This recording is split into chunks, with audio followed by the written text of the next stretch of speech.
instantedigital.com. En Génesis damos una vez más la bienvenida a Shai Semer. Bien hallado, Shai. Bien hallados a vosotros también.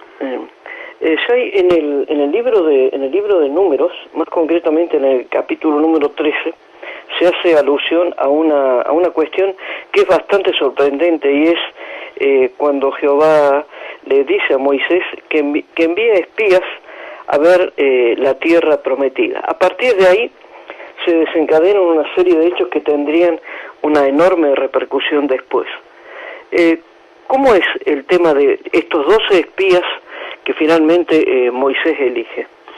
Estos 12 espías, los 12 espías son principales de las tribus de Israel, de las 12 tribus, son de las personas que tienen más renombre y tienen que ser personas idóneas. Lo interesante es en el capítulo 13 del libro de Números, el versículo 2, cuando dice, tú mismo envía hombres. En la versión original dice, envía para ti hombres. Para ti significa para ti y para el pueblo. Es decir, no es un mandato directamente del Señor, sino envía para ti, tú mismo o para ti. Esto es de que ya viene el tema bastante mal iniciado con las tremendas consecuencias que va a tener, porque estos hombres van 40 días, están dando vuelta por la tierra de Israel. Cada uno va a visitar la zona que le corresponderá cuando se haga la repartición de la tierra.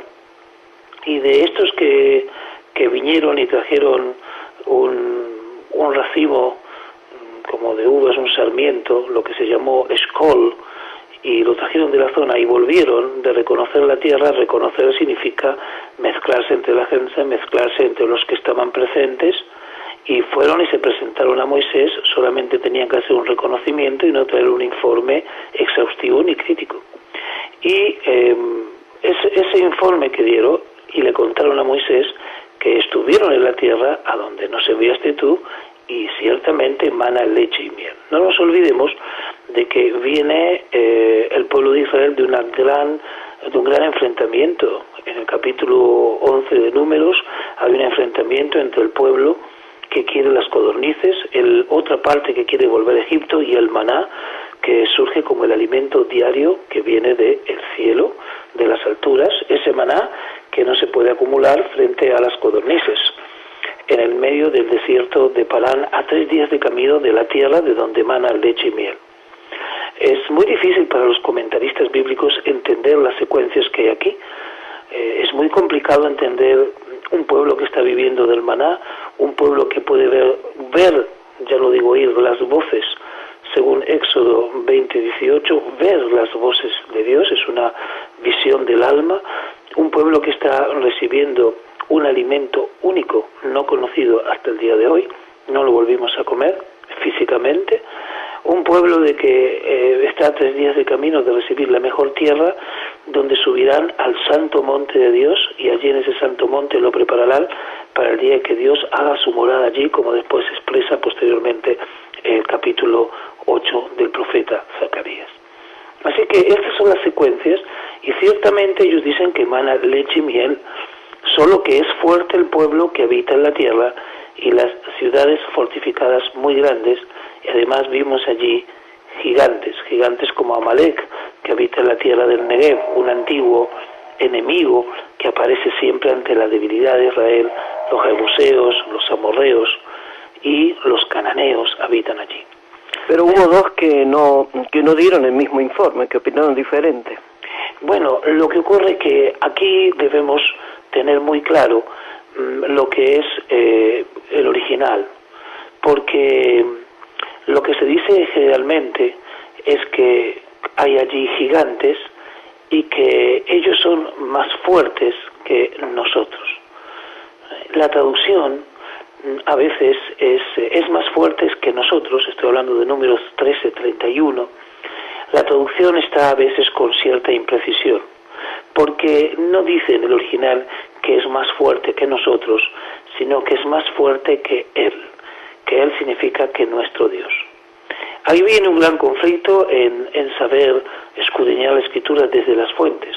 la palabra mimenu, más fuerte que mimenu, es más fuerte que él, no que nosotros. Esto no es una suspicacia, sino que es realmente una traducción muy malograda. Y por esa razón, allí viene el gran conflicto, que es cuando anteriormente Caleb calmó al pueblo y dijo: debemos ciertamente subir y tomar posesión de ella, porque sin duda la conquistaremos. ¿No tuvo Caleb miedo ante los gigantes? Claro está, porque Caleb fue aquel que recibió una zona muy especial. Caleb recibió la zona de Hebrón, la zona de la tumba de los patriarcas, y él tuvo que recorrer su porción, la que va a recibir. Esa porción tiene en sí misma la tumba del mensaje generacional. Ese mensaje generacional, esa memoria, se ve en la tumba de los patriarcas y las matriarcas. Eso para Caleb fue la explosión de los gigantes de la fe, lo que después habla Hebreos capítulo 11 del Nuevo Testamento. Ese impacto que recibió de volver a encontrar la tumba con los mensajes que están intrínsecos y los mensajes que pueden ser que hayan estado inscritos en algún lugar, él vuelve edificado y vuelve haciendo una conexión entre el llamado de Abraham y la promesa que se le dio a Abraham. En el Salmo 105 también lo reitera David: por 1000 generaciones os daré esta tierra. Él ve esa unión, ese ligamento, y viene tan edificado, tan engrandecido, que los gigantes que habitaban la tierra de Canaán en aquel momento no le podían a él surtir ningún efecto de inferioridad. Ahí vemos la explosión de Caleb, que su nombre mismo lo dice, ¿no? Caleb se puede interpretar como el corazón, algunos dicen que es como el perro, pero también Caleb es como el corazón. Asimismo, los hombres dijeron: no podemos subir porque es más fuerte que él. Y dieron ese mal informe, y ese mal informe trae aquí un problema. No es que denigraron a la tierra, hablaron bien de la tierra. Dijeron que emana leche y miel. Tampoco dieron un falso informe sobre sus habitantes. Son jebuseos, son amorreos, son amalecitas y son gigantes, y están los descendientes de Anac. Esa parte era cierta. Y todo lo que han dicho es cierto, pero se equivocaron al decir: porque él es más fuerte aquel pueblo que nuestro Dios. Esa es la forma que muchas veces se desentienden muchos exégetas por no consultar las fuentes, y ahí comenzamos porque ese pueblo, esos príncipes de Israel, comienzan a dudar. El tema está en que van a dejar un lugar santo, que es el monte Sinaí. Para el pueblo de Israel, en su mente, es un monte santo, es un monte especial. Allí vieron la nube, allí encontraron, vieron las palabras y las voces, allí recibieron las bocinas, allí tembló la tierra, allí recibieron los 10 mandamientos y la Torá, que es la instrucción. Allí estuvieron 1 año, 2 meses y 20 días, según capítulo 10 de Números, que hay que leerlo completo. Allí estuvieron recibiendo la instrucción, allí recibieron durante ese año 2 meses y 20 días el maná, y entonces ahí cometen tal vez el mayor error que se comete hoy en día, ¿no? El creer que y asociar que la santidad tiene que ver con un lugar. Y así, el número 10:33 dicen: así partieron desde el monte del Señor 3 días de camino. El número 10:33 tal vez está la llave de todas las cosas. No existe un monte del Señor sino en Jerusalén. Y así lo ratifica constantemente todos los profetas que hablan de Jerusalén, y principalmente Zacarías en el capítulo 8. Y allí moraré en medio de la ciudad, y mi santo monte será llamado monte de santidad. El único santo monte que hay en la Biblia es el monte Moriah, el monte donde se establecerá el templo y donde en el centro mismo de aquella era del Jebuseo descenderá la nueva Jerusalén. Por tanto, si hablamos en estos términos, el pueblo asocia la santidad con una montaña en donde vivenciaron todas las vivencias tal vez más santas que una nación puede aspirar frente al Dios único del universo. Pero a ese monte Dios lo llama monte Sinaí, simplemente monte Sinaí. Pero partieron del monte del Señor a 3 días de camino. ¿Quién es el que relata esto y quién es el que lo coloca. Nunca llamó el Señor al monte Sinaí su santo monte. Esa es la percepción de los israelitas. Si lo traspolamos al siglo XXI, muchas veces hay gente que busca iglesias con unción. Muchas veces hay personajes que se hacen a la manera imprescindibles porque parecen que a través de ellos, surca la electricidad santa. O sentimos muchas veces que la pertenencia a una iglesia, a una denominación, después de tantos años, o tal vez nuestros padres y nuestros abuelos estaban en el mismo lugar, tal vez en el mismo asiento de la iglesia, nos hace sentir una pertenencia. ¿Quién quiere moverse de allí a la tierra de leche y miel? ¿Quién quiere desacampar todo el campamento y entrar en una tierra en donde habrá que sacrificarse, habrá que luchar, habrá que conquistar culturas y habrá que santificar un monte? Si el monte santo está aquí, aquí hemos visto los milagros, aquí nacieron nuestros hijos, algunos nacieron, aquí estamos bien, aquí comemos el maná, bueno, nos equivocamos con las codornices. Es preferible, ya que no vamos a estar aquí, volver a Egipto, porque la Tierra Santa exige una responsabilidad. Habrá que conquistarla, habrá que sembrarla, habrá que mantenerla y habrá que orar por la lluvia temprana y por la lluvia tardía. La santidad que queremos es una santidad inmóvil de observación alrededor del monte, todos sentirnos bien con la predicación, todos sentirnos bien con el mensaje, todos sentirnos bien con ya lo que nos hemos acostumbrado, y Dios está aquí, no lo necesitamos en otro lugar. ¿Para qué? ¿Qué mejor que aquí en medio del desierto? Es la comodidad en la que seguramente nos movemos mucho en las iglesias de nuestros tiempos. Las iglesias, nuestras casas, nuestros automóviles, no nos podemos quejar de que muchas veces en la vida logramos aparte de lo que hemos aspirado. El problema está en llamar a las cosas. Desde que el hombre sale del Edén, las cosas son llamadas de una manera que tal vez no llevan en su interior la verdad. Por eso llegará un día que hay el que le diga lo bueno malo y a lo malo bueno, porque la tergiversación de lo que Dios está enseñando pudo llegar en un año, 2 meses y 20 días. Allí estuvieron, según Números 10, los israelitas, y ya mirando la montaña que se imponía no solo por su altura, sino por los acontecimientos santos que ahí había ocurrido, inequívocos que venían de Dios, auténticos del santo bendito de Israel, dijeron: este monte es santo, ¿quién se quiere mover de aquí? Y el Señor los tenía a 3 días de camino de la tierra de leche y miel. Y los espías vinieron y dijeron: bueno, es la tierra de leche y miel, pero ¿no estábamos bien en el santo monte Sinaí? ¿Para qué necesitamos el santo monte Moría y trabajar? ¿Y para qué necesitamos esperar las lluvias? No va eso con nuestro concepto de santidad. Mejor sería volver a Egipto. El único que vio la conexión entre el principio y ese punto fue Caleb, cuando vio la tumba de los patriarcas. Dijo: esto sí que es gigante, esto tiene continuidad. Indudablemente el desierto no es el lugar, pero esa visión que tuvo Caleb no la tuvo cualquiera. Y esto es lo que distingue su nombre entre tantas historias de la Biblia, es saber verdaderamente dónde está Dios. Así es. El mismo Dios, que es un Dios portátil o portable para Israel, es un Dios tan especial, es un Dios que cuando les dice a ellos en el libro de Éxodo, les dice, Éxodo 19:12, que pondrán límites para que el pueblo no puedan subir al monte o toquen su límite. Cualquiera que toque el monte ciertamente morirá. Dios coloca límites a la santidad, colocas límites a la adoración.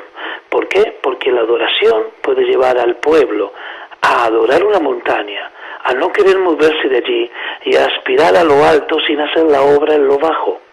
Por eso hay límites para la santidad también.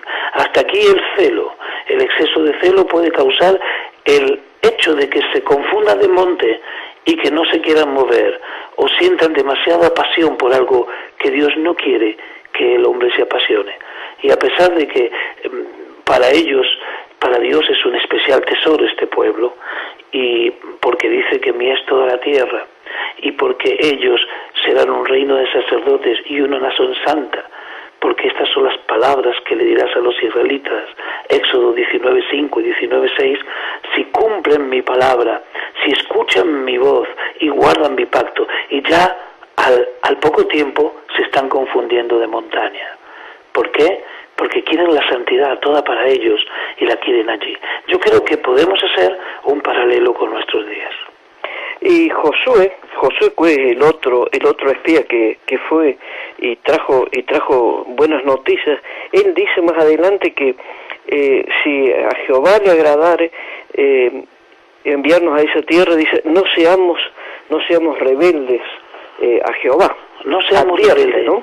Claro, no vayamos atrás de él en obstinación. No vayamos en obstinación atrás de él. Porque claro, la congregación ya venía tan mal y la congregación levantó la voz y clamó y el pueblo lloró. Y hubo murmuración contra Moisés. Otra vez se murmura contra Moisés. La malograda murmuración de su hermana Miriam en el capítulo 12 de Números, cuando ella murmura contra Moisés y el santo bendito de Israel le dice que no puede murmurar contra su siervo Moisés, porque el siervo Moisés es el más manso de todos los hombres que tiene la tierra. Y esa mansedumbre es una mansedumbre que es prácticamente lo que ahueca a Moisés y le permite que todo el Espíritu de Dios, o sea, una gran cantidad, por llamar así, del Espíritu de Dios, more en él. Así que Moisés, con su humildad, aún así ni a su hermana puede conquistar. La humildad de Moisés le hace colocarse entre los hombres dignos de su pueblo como un hombre lleno del Espíritu de Dios, el cual Dios reparte a los 70 ancianos que se juntan con él y reparte de ese espíritu con los mismos ancianos. Ese es el hueco que tenía Moisés en su vida, su mansedumbre. Y eso es lo que Dios está pidiendo. Por eso el pueblo de Israel no solamente no logra esa mansedumbre que viene de Moisés, sino que tampoco no logra discernir entre la santidad esforzada que Dios pide, esfuérzate valiente, y la comodidad de la santidad del monte Sinaí. Es muy interesante, Shai, advertir cómo a través de los tiempos siempre hay un pequeño remanente de hombres que frente a la opinión mayoritaria saben verdaderamente qué es lo que Dios quiere y dónde está Dios verdaderamente. Claro, Moisés dice, yo cómo daré de comer a 650.000 estas codornices. Y le contesta el Señor en Números 11:23, y el Señor le dijo a Moisés, ¿está limitado el poder del Señor? Ahora verás mi palabra si se cumple o no se cumple. Es decir, la santidad enraizada en un lugar para que el pueblo tome comodidad de la santidad. Yo no creo que es un mal solo del siglo XXI, pero estamos hoy en día viendo una expresión mucho más encumbrada de lo que fue aquella en cuanto a cómo se ha acomodado la religión, la santidad, la espiritualidad y la fe. Esto nos está llevando a crear un círculo y una cerca, ya no para no subir a la montaña, sino una cerca que no permite ir a buscar la santidad en otros parajes. La santidad no puede estar encerrada.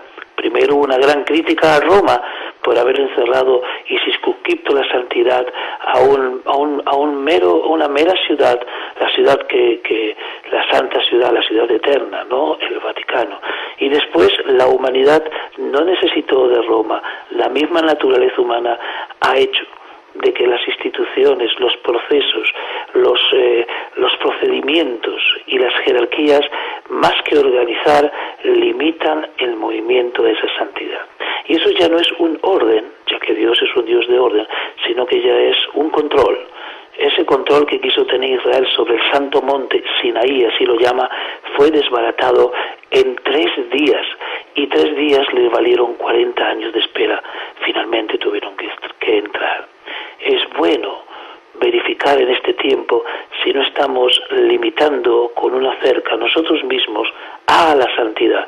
Ya no es la gente que quiere subir el monte, sino todos están sentados en las cercanías, dentro de cercas muy seguras que traen un costumbrismo religioso muy peligroso y una forma de administrar la santidad que tiene que ver mucho con la experiencia, que puede tener mucho con con los años de permanencia, y eso Dios ha demostrado que no tiene realmente valor, ni los años de permanencia, ni la continuidad, ni siquiera el testimonio. Ya vemos Moisés como en un momento determinado, dando 2 veces a una roca, perdió su entrada a la tierra prometida.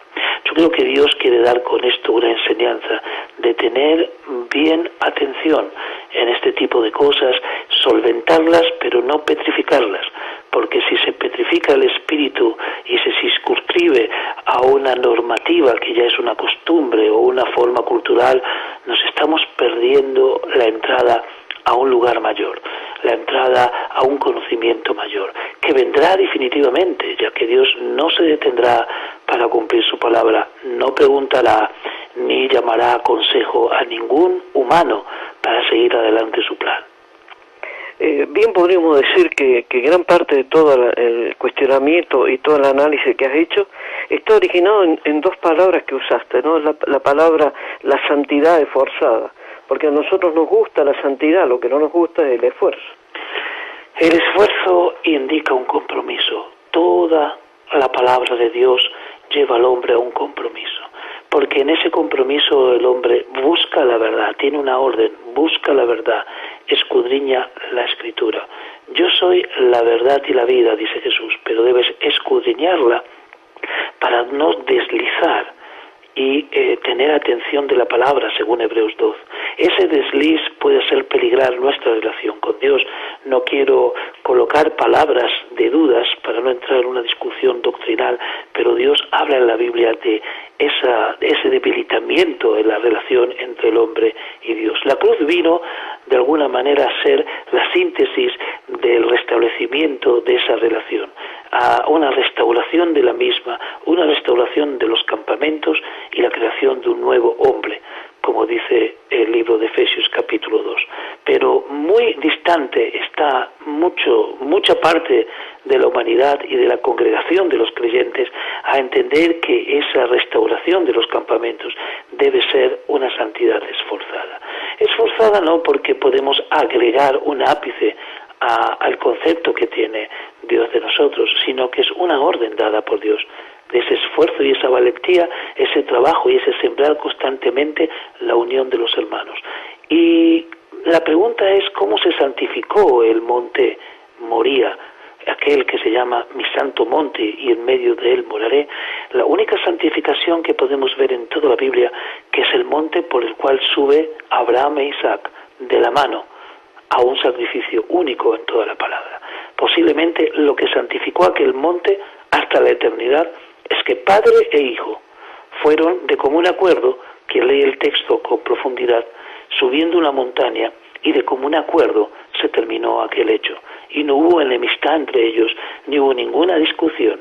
Así como empezó, así terminó, suave y dulce, como lo relata la palabra. Posiblemente ahí se cumple que bueno y maravilloso es ver a los hermanos juntos en armonía, como el óleo que desciende por las barbas de Aarón, el sacerdote. La unidad en medio de la santidad produce una santidad solvente, una santidad enraizada, una santidad próspera. Tal vez es el símbolo para las generaciones, que padre e hijo puedan subir una montaña, un sacrificio esforzado, pero ese esfuerzo no se vio visto en la pérdida de paz de Abraham o de Isaac. Por eso, ¿será por eso que a los humanos, y más concretamente a los que nos llamamos hijos de Dios, nos cuesta tanto trabajo entender y sobre todo asumir lo que significa la palabra unidad? Bueno, Jesús dijo: yo soy el camino, la verdad y la vida, y la puerta soy yo y es estrecha. Pero muchos creen que ese camino lo vamos a caminar todo el trayecto solos. No. Una parte sí, pero una parte tendremos que ir de la mano, como Abraham y Isaac, con nuestros hijos o con nuestros hermanos o con nuestros amigos auténticos, porque el amor al prójimo es el que certifica la santidad que hay entre Dios y el hombre. Por tanto, si ese camino lo camino en solitario y en soledad, es que el ministerio que he realizado en este mundo es un ministerio mal interpretado. La felicidad de mi prójimo está absolutamente ligada a mi propia felicidad. No me permite Dios ser independiente en mi sentirme bien. Mi sentirme bien está totalmente encadenado al sentirse bien de mi prójimo. Por tanto, ese camino hasta un momento tendrán que ser caminado por lo menos de dos en dos. Y cuando de dos en dos sea, auténticamente, dice el Señor, allí yo estaré, nada temáis, porque allí por más torpe que seáis, yo estaré, pero por lo menos de dos en dos. Eso ya es un esfuerzo muy grande, porque el camino hay que santificarlo, y para santificarlo hay que ir de la mano, de dos en dos, como Abraham e Isaac subieron a un sacrificio esforzado, tal vez el más esforzado de toda la Biblia, el tener que sacrificar un hijo por obediencia y sujeción a la palabra de Dios. Por eso esto nos puede ayudar a entender todavía más lo que significa que debemos llorar por el que llora. Debemos llorar con el que llora, eso sí, es auténtico, y debemos modificar el costumbrismo, ya que el costumbrismo solamente ayuda a aquellos que se cruzan en el camino rutinario que tengo todos los días. Y ese camino rutinario que yo mismo me he marcado no da lugar a sorpresas, no da lugar a variantes. Debemos variar los caminos, pedir dirección a Dios y estar dispuesto a cambiar los rumbos para volver a encontrar en esos caminos los tesoros que Dios tiene guardado para nosotros. Es un riesgo para la rutina, pero es una ganancia para la fe. Muchas gracias, Shai Shemer, por estas reflexiones. Nos despedimos hasta la próxima edición de Génesis. Bendiciones a vosotros. Gracias. protestantedigital.com.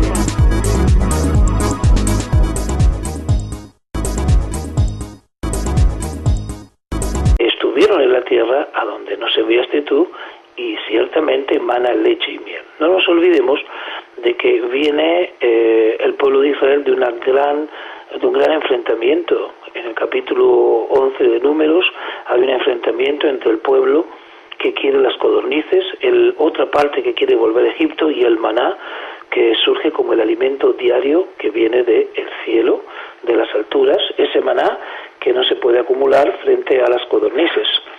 En el medio del desierto de Parán, a 3 días de camino de la tierra, cuando se haga la repartición de la tierra, y de estos que vinieron y trajeron un racimo como de uvas, un sarmiento, lo que se llamó escol, y lo trajeron de la zona y volvieron de reconocer la tierra. Reconocer significa mezclarse entre la gente, mezclarse entre los que estaban presentes, y fueron y se presentaron a Moisés. Solamente tenían que hacer un reconocimiento y no traer un informe exhaustivo ni crítico.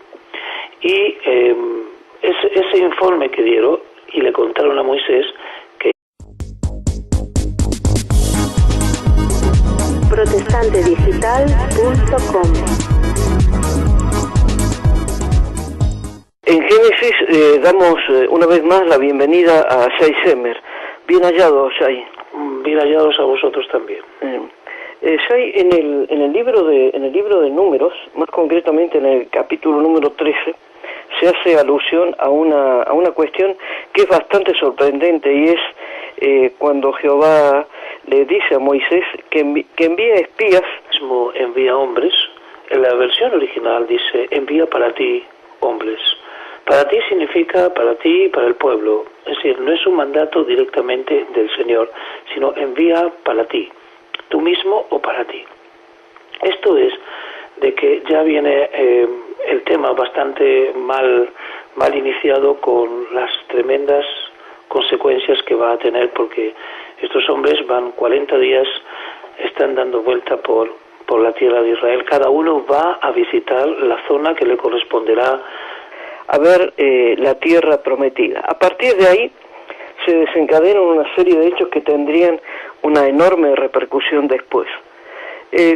¿Cómo es el tema de estos 12 espías que finalmente Moisés elige?